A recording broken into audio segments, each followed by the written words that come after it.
तीन चेहरे जो आप देख रहे हैं, प्रधानमंत्री नरेंद्र मोदी जब पहुंचते हैं तो वो अकेले नहीं पहुंचते, उनके साथ पहुंचती है गारंटी। वो तमाम गारंटीज वो जनता को दे रहे हैं। विकास के पथ पर कैसे भारत आगे बढ़ रहा है वो गारंटी पहुंचती है। दूसरी तस्वीर में आपको योगी आदित्यनाथ नजर आ रहे हैं। उत्तर प्रदेश में किस तरह कानून व्यवस्था है, किस तरह विकास का बोलबाला है, किस तरह से माफिया राज का खात्मा हुआ है, उसकी गारंटी योगी आदित्यनाथ देते हैं। और तीसरी तस्वीर जिसने और मजबूती जाटलैंड में दे दी है भारतीय जनता पार्टी को, क्योंकि एनडीए में जुड़ गए हैं जयंत चौधरी। ये तीसरी तस्वीर बताती है कि जाटलैंड पर पकड़ अब एनडीए की और मजबूत होने वाली, और पूरा जो इलाका है उसे साधने के लिए पूरी जोर आजमाइश भी, ताकत भी यहां लगाई जा रही। तो ये तस्वीर बहुत बड़ी है जो अपने आप में कई मायने समेटे हुए हैं, क्योंकि दिल्ली का किला अगर फतेह करना है तो उत्तर प्रदेश में जाटलैंड पर भी फतेह जरूरी है। 80 की 80 सीटों पर जीत का फॉर्मूला यहां सेट हो गया है। वहीं विपक्ष अभी तक सीटों के अदला बदली में ही उलझा नजर आ रहा है। वहीं सहारनपुर से प्रधानमंत्री नरेंद्र मोदी ने क्या बड़ी गारंटी दी है,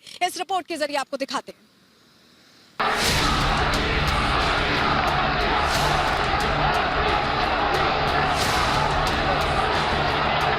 आपके एक वोट के कारण दुनिया में डंका बज रहा है।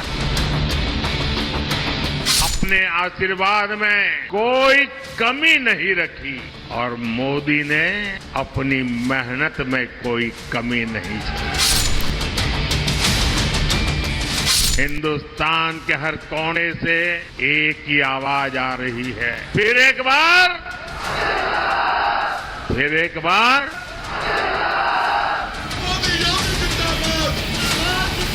बीजेपी ने वेस्ट यूपी को सियासी तौर पर बेस्ट बनाने के लिए पूरी ताकत झोंक दी है। पार्टी के दिग्गज नेता लगातार रैली, रोड शो, प्रबुद्ध सम्मेलन और चुनावी चौपाल कर रहे हैं। स्टार कैंपेनर्स की टीम को पीएम मोदी खुद लीड कर रहे हैं। उत्तर प्रदेश में जहां सपा अब तक प्रत्याशियों की अदला बदली में परेशान है, वहीं पीएम मोदी की सेना जाटलैंड में जीत का बिगुल फूंक रही है। प्रधानमंत्री आज सहारनपुर में मौजूद रहे, जहां से उन्होंने विपक्ष पर जमकर निशाना साधा। करीब 37 मिनट के भाषण से पीएम मोदी ने जहां केंद्र की योजनाओं का बखान किया, वहीं राहुल गांधी और अखिलेश यादव पर तंज भी कसा। दो लड़कों की जो फिल्म पिछली बार फ्लॉप हो चुकी है, उस दो लड़कों की फिल्म को इन लोगों ने फिर से रिलीज किया है। मुझे समझ नहीं आता, अरे काठ की हांडी को ये इंडी गठबंधन वाले कितनी बार चढ़ाएंगे। बीजेपी इस बार यूपी की सभी 80 सीटें जीतने का लक्ष्य लेकर आगे बढ़ रही है। पार्टी के सामने जाटलैंड की कठिन जमीन पर कमल खिलाने की चुनौती है। इन सीटों पर 2019 के चुनावों में विपक्षी पार्टियां भारी पड़ी थी, लेकिन इस बार जयंत चौधरी के एनडीए में शामिल होने से विपक्ष का सियासी गणित बिगड़ गया है। सपा की स्थिति ये है कि यहां हर घंटे उसे अपने उम्मीदवार बदलने पड़ रहे हैं। ये लोग उम्मीदवारों तक का फैसला नहीं पाला रहे। और कांग्रेस की स्थिति तो और विचित्र है, कांग्रेस को तो उम्मीदवार ही नहीं मिल रहे। लोकसभा चुनावों से पहले कांग्रेस आपसी कलह और बिखराव से जूझ रही है। आलम यह है कि चुनाव जीतने के लिए ना तो विजन है, ना ही झंडा बुलंद करने वाले नेता। ऐसे में कांग्रेस ने जो घोषणा पत्र जारी किया है, उस पर पीएम मोदी ने जमकर निशाना साधा। कांग्रेस के घोषणा पत्र में वही सोच झलकती है जो सोच आजादी के आंदोलन के समय मुस्लिम लीग में थी। कुल मिलाकर कांग्रेस इसमें दूर दूर तक नहीं दिखाई देती है। सहारनपुर की रैली से पीएम मोदी ने एक बार फिर से भ्रष्टाचारियों पर निशाना साधा। प्रधानमंत्री ने इंडी गठबंधन को घेरते हुए दो टूक शब्दों में कहा कि विपक्ष कमीशन के लिए काम करती है, जबकि एनडीए मिशन के तहत काम करती है। कांग्रेस जितने साल सत्ता में रही, उसने कमीशन खाने को प्राथमिकता दी। इंडी अलायंस कमीशन के लिए है, एनडीए मोदी सरकार मिशन के लिए है। सहारनपुर से पीएम मोदी ने कैराना, शामली, मुजफ्फरनगर, मेरठ और नगीना जैसी सीटों को साधने की कोशिश की है। मोदी की गारंटी पर यहाँ की जनता को भी भरोसा है। आम आदमी भी वेस्ट यूपी को बेस्ट बनते देखना चाहता है। वोटर का मूड समझने के लिए हमारी संवाददाता अनामिका से जनता के बीच पहुंची। इस बार के चुनाव में क्या दिखाई दे रहा है आपको सहारनपुर में? बीजेपी रहेगी जी, बिल्कुल जीतेंगे जी, बिल्कुल जीतेंगे। एक तरफी राघव लखनपाल शर्मा। बीजेपी में सुरक्षा है और यहाँ पे मतलब यह सुरक्षा सबसे पहली चीज है। राघव लखनपाल जीतेंगे। यहाँ पे सारी पार्टियां इकट्ठी हैं तो जीतेंगे तो फिर बीजेपी जीतेगी। सहारनपुर में बीजेपी ने राघव लखनपाल को टिकट दिया है। सपा कांग्रेस ने मिलकर इमरान मसूद को मैदान में उतारा है। वहीं बात बसपा की करें तो मायावती ने बिजनेसमैन माजिद अली पर दांव खेला है। माजिद अली के उतरने से यहां मुस्लिम वोटों का बंटना तय माना जा रहा है। बावजूद इसके सभी प्रत्याशी अपनी जीत का दावा कर रहे हैं। जनता अपना मन बना चुकी है।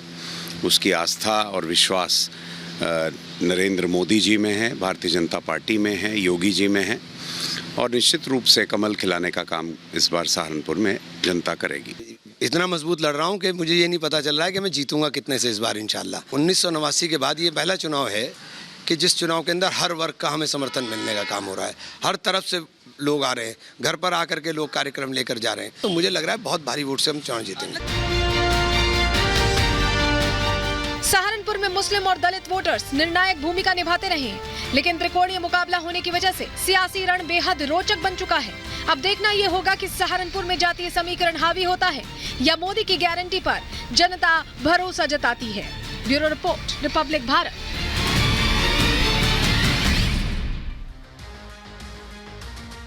तो देखा आपने, सहारनपुर की जनता ने बता दिया कि उसे किस पर भरोसा है। हालांकि एक तरह से 4 तारीख को ही नतीजे आएंगे, लेकिन एक बड़ी टीम आप देख पा रहे हैं स्क्रीन पर। अब हमारे साथ हमारे सहयोगी अमरदीप भी जुड़ चुके हैं अजमेर से। लेकिन श्वेता, आज जो हमने सहारनपुर में देखा, गाजियाबाद में भी लोगों की भारी भीड़, भारी आशीर्वाद देते लोग दिखाई दिए, पुष्प वर्षा करते हुए लोग दिखाई दिए। श्वेता।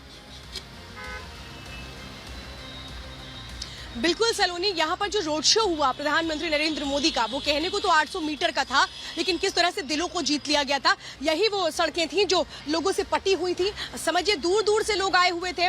किसी ने अपने हाथ में प्रधानमंत्री नरेंद्र मोदी का कटआउट लिए रखा था, किसी ने कमल का फूल ले रखा था। हर कोई अपने अंदाज में संदेश देने की कोशिश कर रहा था। किसी ने बीजेपी के रंग में, भगवा रंग में साड़ियां पहन रखी थी और हर किसी की जुबान पर सिर्फ एक ही बात था कि हमें मोदी की जीत की वो गारंटी नजर आती है, वो गारंटी पर यकीन है। जो 6 तस्वीरें मैं जरा वो दिखाती हूँ जो बयां कर रही हैं कि आज गाजियाबाद में जो ये पहला रोड शो था प्रधानमंत्री नरेंद्र मोदी का, उसने कैसे पश्चिमी उत्तर प्रदेश में हुंकार भर दी है। इस पूरे रोड शो के साथ बता दिया है कि कैसे दमखम के साथ मैदान में बीजेपी है, क्योंकि पहले चरण में जो वोटिंग है वो पश्चिमी उत्तर प्रदेश में वो जो 6 तस्वीरें आ रही हैं वो उनके जरिए मैं अब आपको बताती हूँ कि प्रधानमंत्री नरेंद्र मोदी ने ट्वीट भी किया है। यहाँ पर जो बड़ा जन सैलाब देखने को मिला, इस पर प्रधानमंत्री ने ट्वीट भी किया। उन्होंने साफ तौर पे ये बात कही, लिखी अपने उस ट्वीट में कि हम सब आपका आभार व्यक्त करते हैं, आपने हमेशा साथ निभाया है और आगे भी साथ निभाएंगे। तो हमने भी विकास के लिए हमेशा काम किया है। और ईज ऑफ लिविंग की बात उन्होंने ट्वीट में लिखी है, क्योंकि गाजियाबाद में सबसे बड़ी समस्या यातायात, परिवहन, इन सबकी। तो देखिए ये जो तस्वीरें हैं ये बयां कर रही हैं कि क्या माहौल आज रहा। एक उत्सव का माहौल हमें गाजियाबाद में देखने को मिल रहा था।